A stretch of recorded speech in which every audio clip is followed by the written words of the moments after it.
China a partner or competitor for Europe? The blog branded China a systemic rival in a strategic outlook report on EU-China relations earlier this year.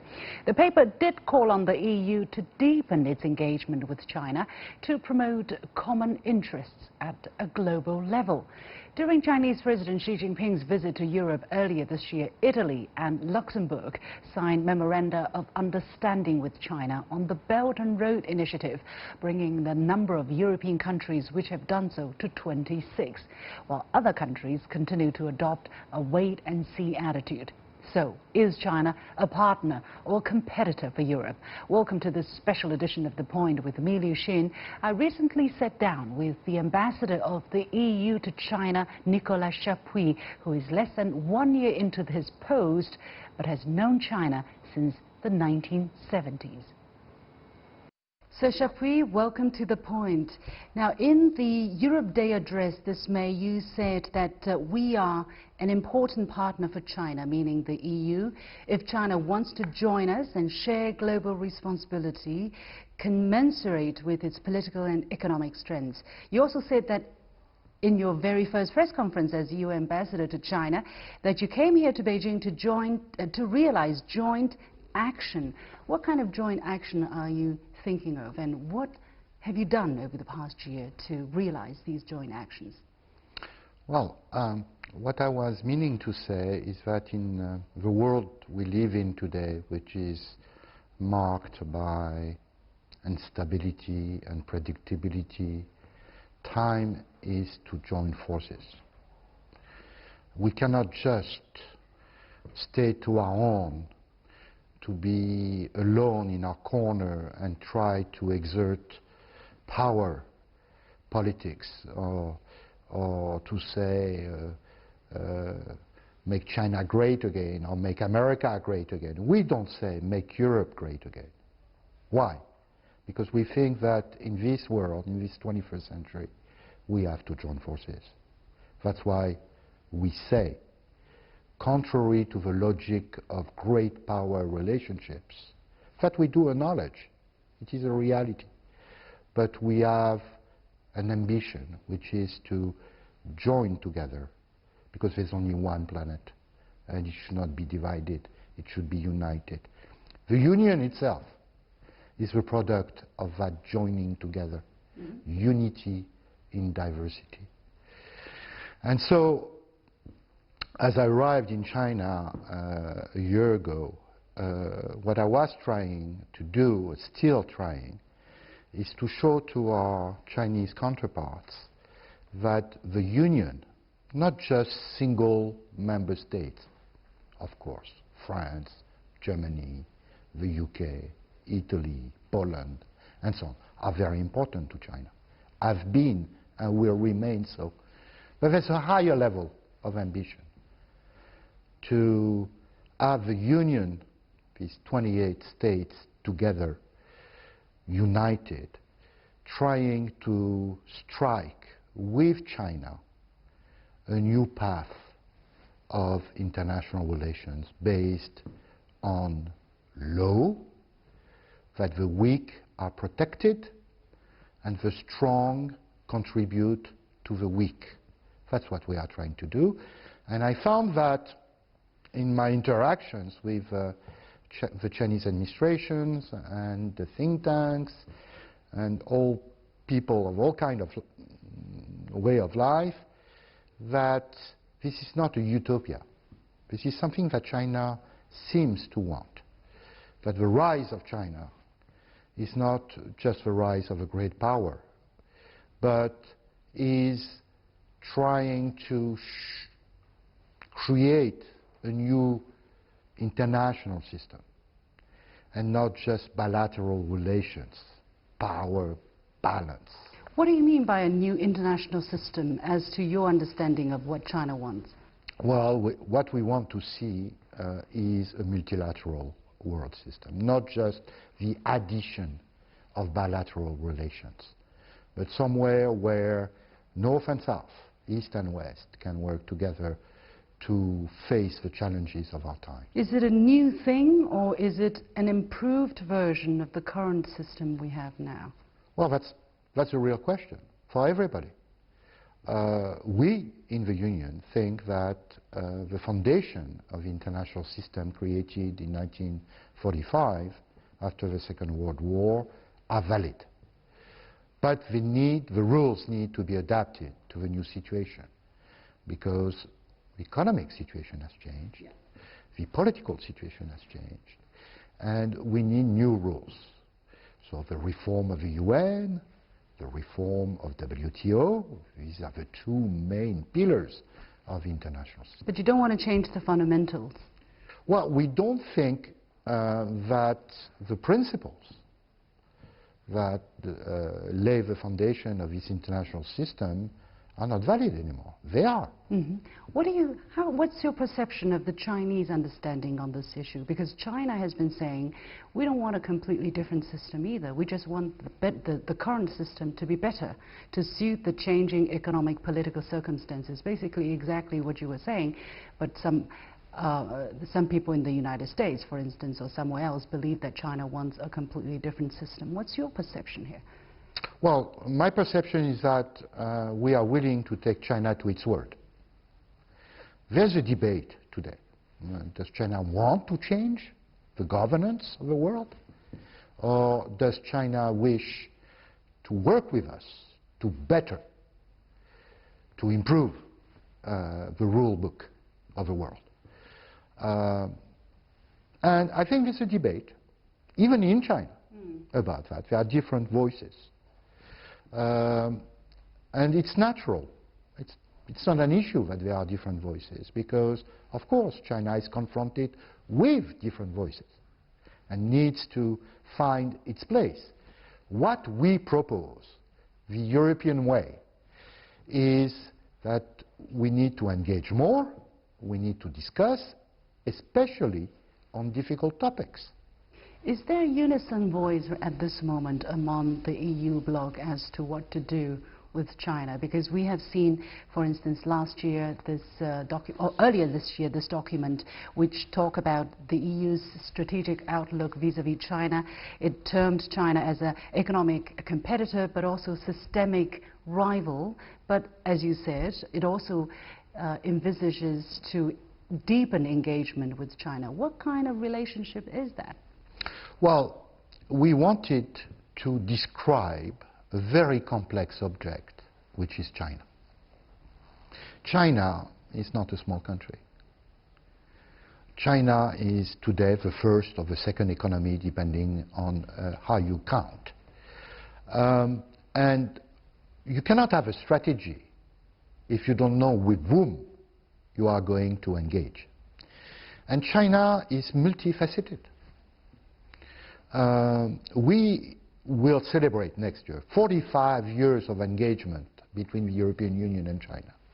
It's been extremely positive. So that's why we said first, of course, we are a partner.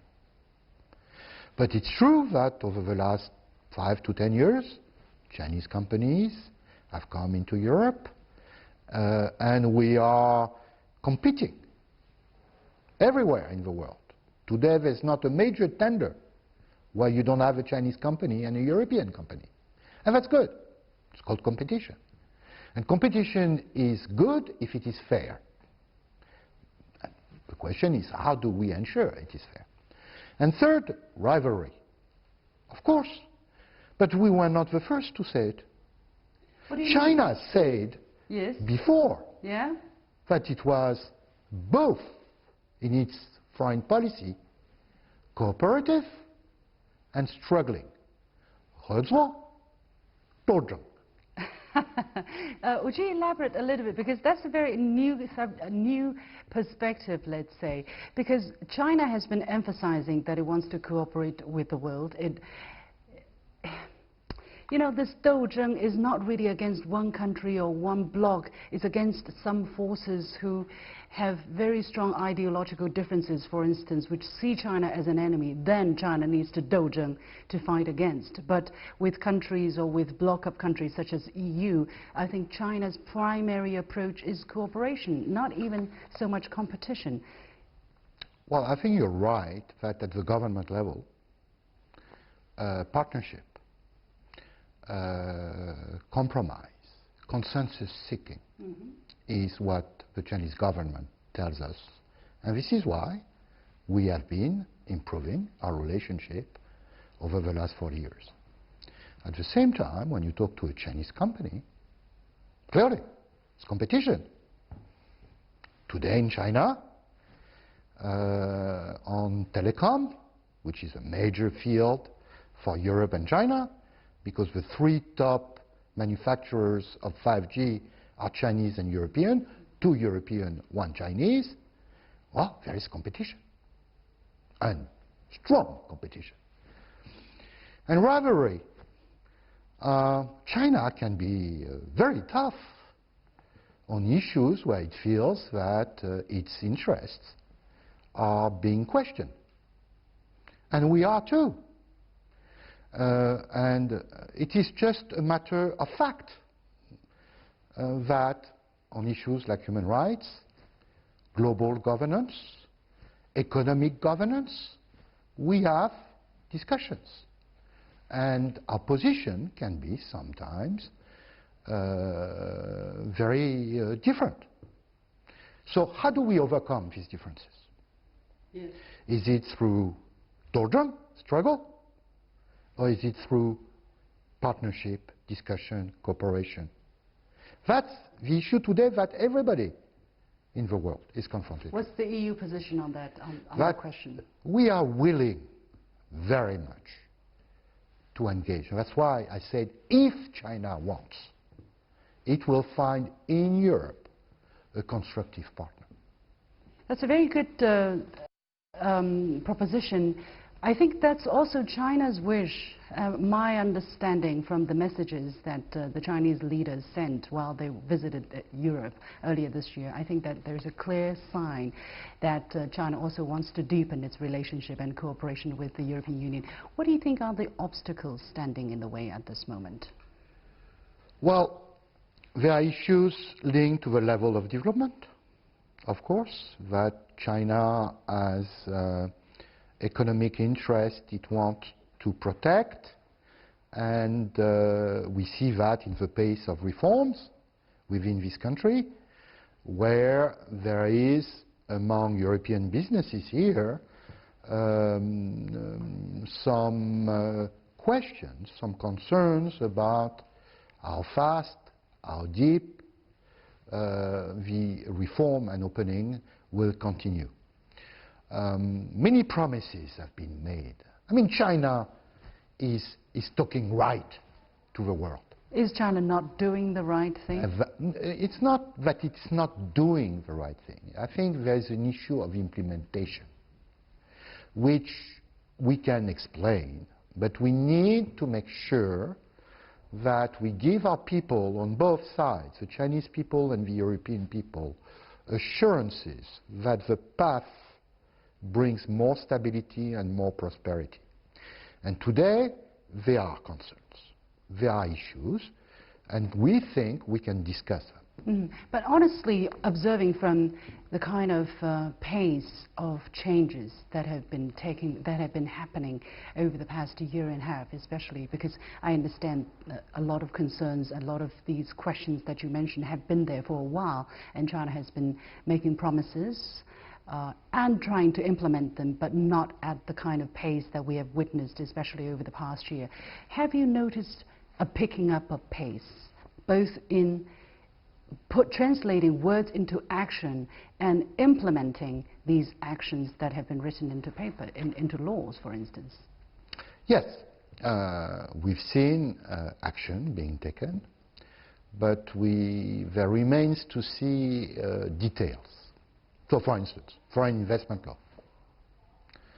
It was a long time request that the different laws of China would be consolidated and would be adapted to the new realities. And the Chinese government did that in March, and we have a text which is not, in our opinion, perfect, because, for instance, there are issues of retaliation in that text, which is problematic to us, because it doesn't seem to be But European companies were consulted as well when the law was being revised. Yes, it doesn't mean that the Chinese government took all the opinions.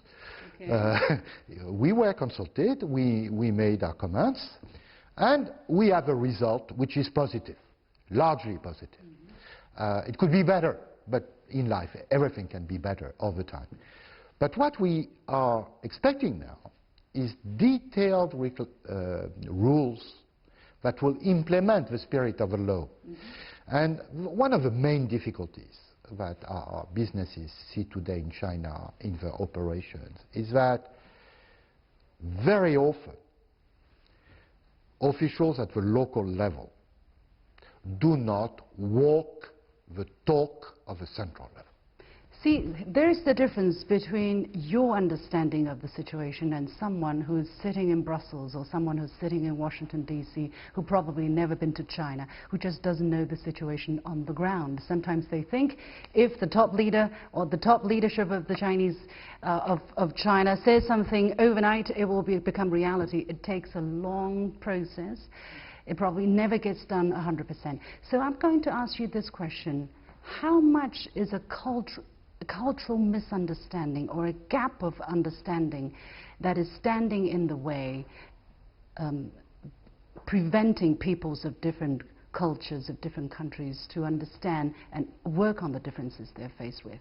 Because you're in a very privileged situation. You know Chinese language very well. You know the Chinese history, the Chinese culture. What are you going to bring your expertise in the cultural understanding to help resolve some of the political and ideological differences even?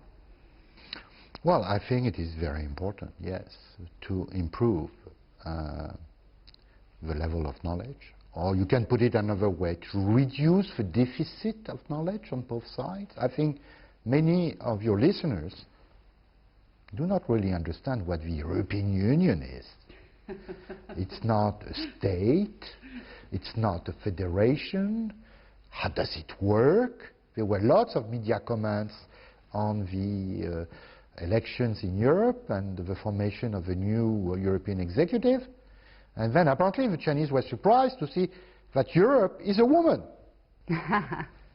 Well, we were not. I mean, Angela Merkel has been a very prominent face of Europe, so. But we have the first European Union Commission President being a woman. And we will have the first European government with total gender parity by November this year. So this is a huge move. And the European Central Bank. And the European Central Bank.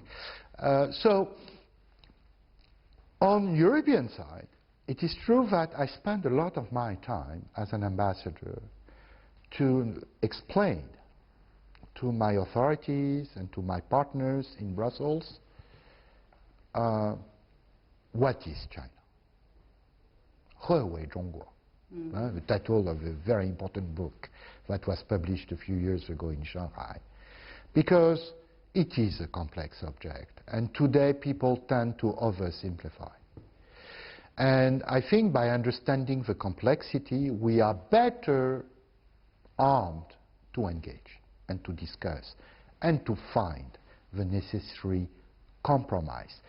I don't believe so much in today's world in just consensus, 共识, but I believe in compromise, 磋商, finding a place where people are comfortable while allowing progress in the future.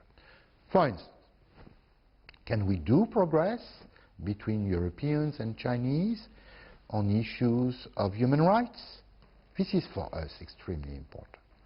Can we do progress on Belt and Road and connectivity between China and Europe so that we can be more transparent each other and that the stability of Central Asia, which is a very important part of our continent, can be ensured?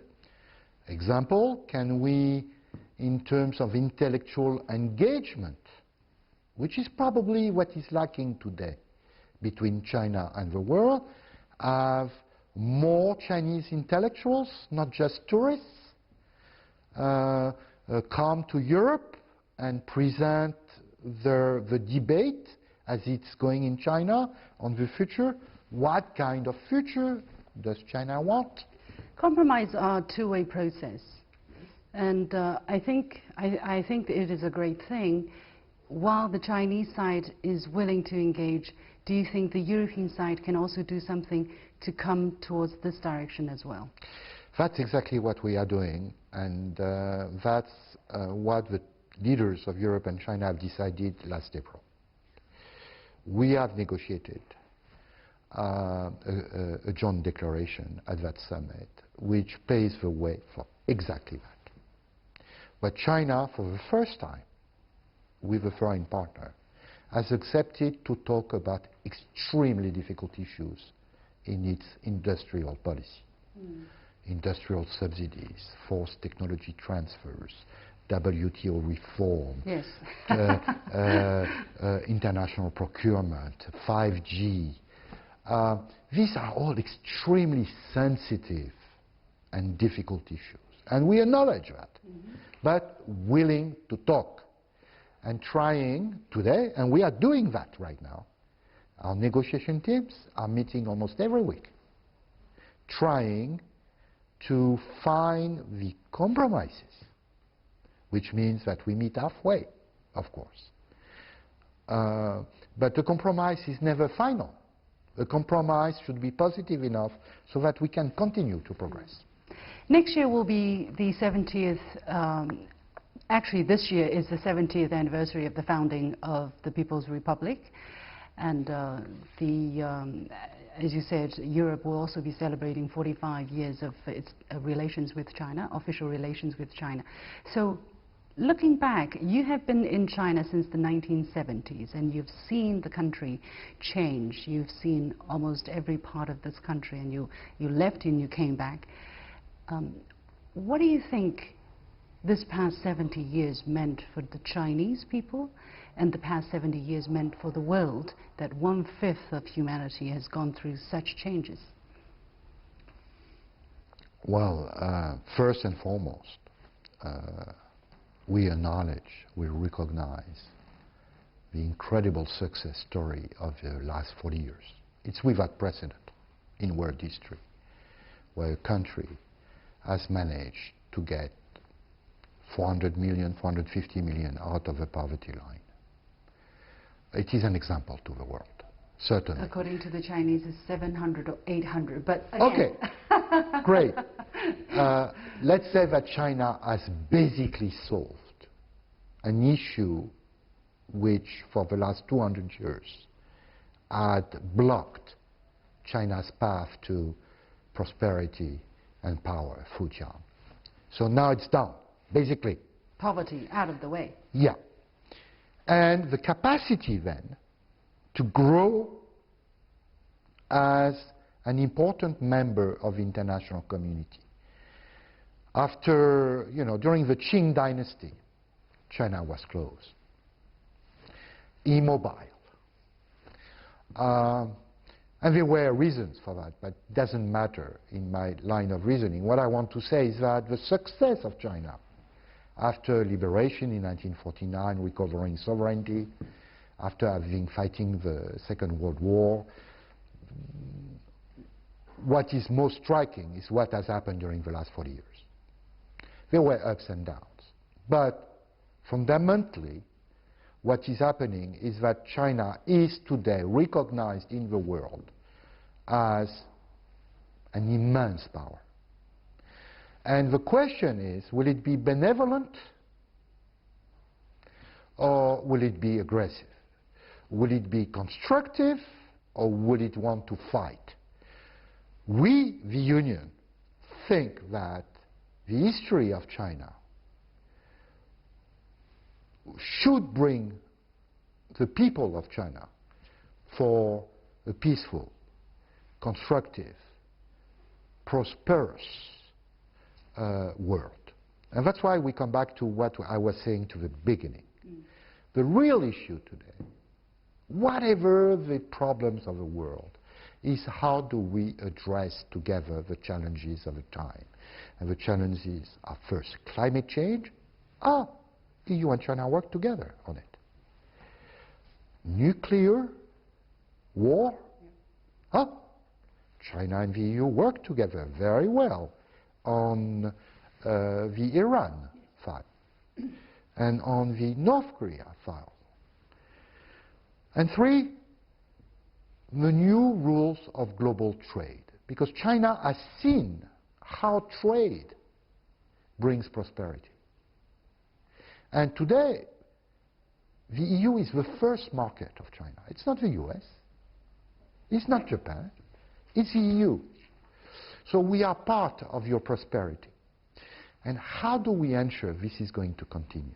And for this we need China to sit at the table, as it is doing today, and write with us the new rules of the 21st century. Thank you so much, Ambassador Nicolas Chapuis, for accepting our interview. Thank you.